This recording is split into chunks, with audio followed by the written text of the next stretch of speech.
కర్నూలు జిల్లా చిప్పగిరి మండలం డేగలపాడు గ్రామంలో భారీగా గంజాయి పట్టుబడింది. మామూలుగా గంజాయి వాసన 2 కిలోమీటర్ల వరకు వ్యాపిస్తుంది. అయినా కూడా గ్రామస్తులు పోలీసులకు ఎందుకు సమాచారం ఇవ్వలేదు? గ్రామస్తులంతా ఏకమై గంజాయి సాగు చేస్తున్నారా? అసలు డేగలపాడులో గంజాయి సాగు ఇదే మొదటిదా, లేకుంటే ఇంతకు ముందు కూడా గంజాయి సాగు జరిగిందా? పంట పూర్తి కాపుకొచ్చే వరకు ఎందుకు వెలుగులోకి రాలేదు? దీని వెనుక ఎవరైనా బడా రాజకీయ నేత ఉన్నారా? ఇప్పటికైనా డేగలపాడు గ్రామంలో గంజాయి సాగుకు పోలీసులు చెక్ పెడతారా? గంజాయిని అరికట్టేందుకు పోలీసులు ఎలాంటి చర్యలు తీసుకుంటున్నారు? గంజాయి సాగును ప్రోత్సహించేది లేదని, కట్టడి చేసి తీరుతాము అంటూ పత్తికొండ డీఎస్పీ వెంకటరామయ్య గట్టిగానే హెచ్చరికలు జారీ చేశారు. అయితే ఆ హెచ్చరిక ఆచరణ రూపంలో అమలవుతుందా, లేదా రాజకీయ పెత్తనం అడ్డుపడుతుందా? ఇప్పుడు ఒకసారి చూద్దాం. డేగలపాడు గ్రామంలో గంజాయి సాగు ఈనాటిది కాదు. ఒకప్పుడు ఫ్యాక్షన్కు పేరుగాంచిన ఈ గ్రామంలో దాదాపు 10 ఏళ్లకు ముందు నుండే గంజాయి సాగు ఆనవాయితీగా వస్తుంది. అయితే ఫ్యాక్షన్ గ్రామంగా ముద్రపడటం ఒక కారణమైతే దీని వెనక రాజకీయ నేతల అండదండలు కూడా పుష్కలంగా ఉన్నట్లు తెలుస్తోంది. మిరప, కంది పంటల్లో గంజాయిని గుట్టుగా అంతర్ పంటగా సాగు చేస్తున్నారు. పంటకాలం పూర్తయినా కోతకొచ్చాక లారీల్లో కర్ణాటక తదితర రాష్ట్రాలకు గుట్టుగా తరలించేవారని తెలుస్తోంది.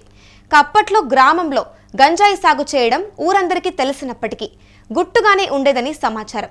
2 ఏళ్లకో 3 ఏళ్లకో ఒకసారి పోలీసులు దాడులు జరిపి కేసులు నమోదు చేసేవారు. అయితే ఇంత భారీ స్థాయిలో గంజాయి సాగును కనుగొనడం ఇదే మొదటిసారి. అయితే అందులోనూ పంట పూర్తి కాపుకొచ్చే వరకు వెలుగులోకి రాకపోవడం ఆశ్చర్యాన్ని కలిగిస్తుంది. డేగలపాడు గ్రామానికి డేగలపాడు గ్రామానికి ఆనుకునే ఉన్న రామదుర్గం కొండల సమీపంలో కూడా కొంతమేర గతంలో గంజాయి సాగు చేసి పట్టుబడినట్లు సమాచారం ఉంది. అయితే మిరప మరియు కంది పంటల్లో అంతర్ పంటగా గంజాయిని సాగు చేస్తున్న రైతు ఆ దరిదాపుల్లోకి ఎవ్వరిని కూడా రానివ్వకుండా జాగ్రత్త పడేవారని పోలీసులు చెబుతున్నారు. అయితే ఊళ్ళో వాళ్లకు మాత్రం ఇది తెలిసిన విషయమే అని స్పష్టమవుతుంది. వ్యవసాయ అధికారులు గ్రామాన్ని సందర్శించినప్పుడు ఈ సాగు పొలాల్లో ఆ పంటను నమోదు చేస్తున్నారో లేదో కూడా తెలియడం లేదు. అయితే ఇప్పుడు కూడా ఈ విషయం పోలీసులు, రెవెన్యూ అధికారులకు తెలిసింది. సహజంగా గ్రామస్తులు మాత్రం ఈ విషయాన్ని బయటకు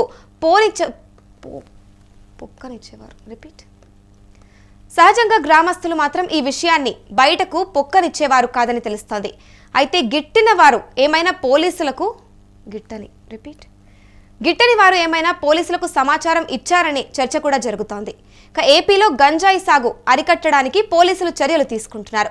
అక్రమ సాగు ప్రాంతాలను గుర్తించడానికి డ్రోన్లు వాడుతున్నారు. చెక్ పోస్టులు ఏర్పాట్లు, సీసీటీవీలు, వాహన తనిఖీలు నిర్వహిస్తూ ఉన్నారు. ఈ సంవత్సరంలో 1000 కేజీల గంజాయి స్వాధీనం, డజన్ల కొద్దీ అరెస్టులు, ఆస్తుల జప్తులు జరిగాయి.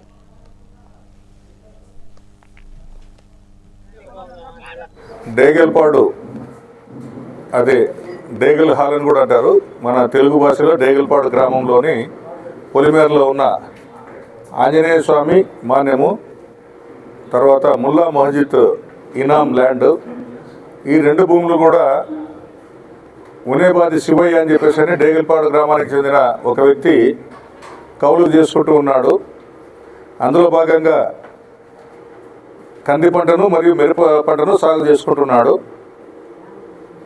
సో అక్కడ ఆ పంట దగ్గర ఎవరైనా గ్రామస్తులు ఆ పొలాల వైపు పోతూ ఉంటే చాలా సీరియస్గా అందరినీ కూడా మందలిస్తున్నాడు, అరుస్తున్నాడు అని చెప్పేసి కొంత ఏమైనా ఉండొచ్చు అన్న దీనిపైన మా వాళ్ళు సమాచారాన్ని తీసుకొని నిన్న దాడి చేయగా పొలంలో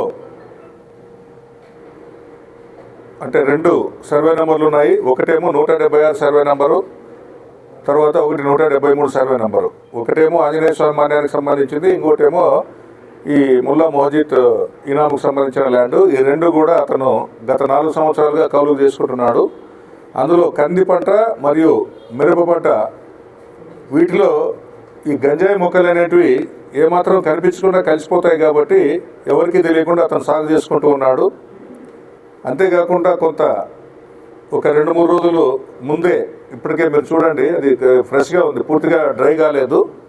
అంటే 2-3 రోజుల క్రితమే పెరిగిన ఆకు కానీ దాని కొమ్మలు కానీ దానికి సంబంధించింది దాదాపు సుమారు ఒక 4.96 కేజీలు ఉంది. అది తర్వాత డ్రై అయితే కొంత తగ్గొచ్చు కూడా.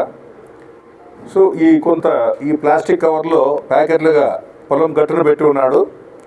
సో ఈ 4.96 కేజీల గంజాయిని, అంతేకాకుండా మిరపలో మరియు కందిలో ఎవరికి కనిపించకుండా అంతర్పంటగా సాగు చేసిన ఒక పొలంలో 50 గంజాయి మొక్కలు, ఇంకొక పొలంలో 250 గంజాయి మొక్కలు, మొత్తం 300 గంజాయి మొక్కలను మన చిప్పగిరి ఎస్ఐ గారు, ఆలూరు సిఐ గారు, అంతేకాకుండా డిప్యూటీ తహసీల్దార్ ఇజాజ్ అహ్మద్ మరియు agriculture assistant director Chengal Rayudu గారు అందరి ఆధ్వర్యంలో పద్ధతి ప్రకారము సీజ్ చేయడము, అంతేకాకుండా డిస్ట్రాయ్ చేయడము అన్నీ కూడా జరిగాయి. కేసు నమోదు చేసుకొని దర్యాప్తు చేస్తున్నాము.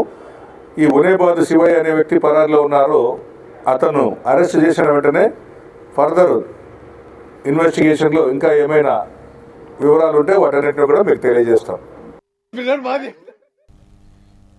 ఆంధ్రప్రదేశ్లో గంజాయి వాడకం విచ్చలవిడిగా పెరిగిపోతుంది. 2 తెలుగు రాష్ట్రాల్లో నిత్యం ఎక్కడో ఒక చోట గంజాయి పట్టుబడుతూనే ఉంది. నివాస గృహాల మిద్దెలపై, పంట పొలాల్లో, అద్దె ఇళ్ల ఆవరణల్లో గంజాయి సాగు జరుగుతోంది. పోలీసులు కోట్ల రూపాయల విలువైన మత్తు పదార్థాలను స్వాధీనం చేసుకుంటూనే ఉన్నారు. ప్రభుత్వాలు ఎన్ని కఠిన చర్యలు తీసుకుంటున్నా కూడా కొందరు గంజాయి స్మగ్లర్లు గంజాయిని సాగు చేయడం మాత్రం ఆపడం లేదు. మారుమూల ప్రాంతాల్లో గంజాయి ఉనికిని గుర్తు చేసేందుకు పోలీసులు అధికారులు డ్రోన్లతో నిఘా పెడుతున్నారు. పోలీస్ మరియు ఎక్సైజ్ ఇతర నిఘా సంస్థలు ఎంతగా కట్టడి చేస్తున్నప్పటికీ గంజాయి సాగు, అమ్మకాలు మాత్రం తగ్గడం లేదు. సరదాగా మొదలైన గంజాయి వినియోగం చివరకు వ్యాపారంగా మారి అనేక మంది యువత జైళ్ల పాలవుతున్నారు.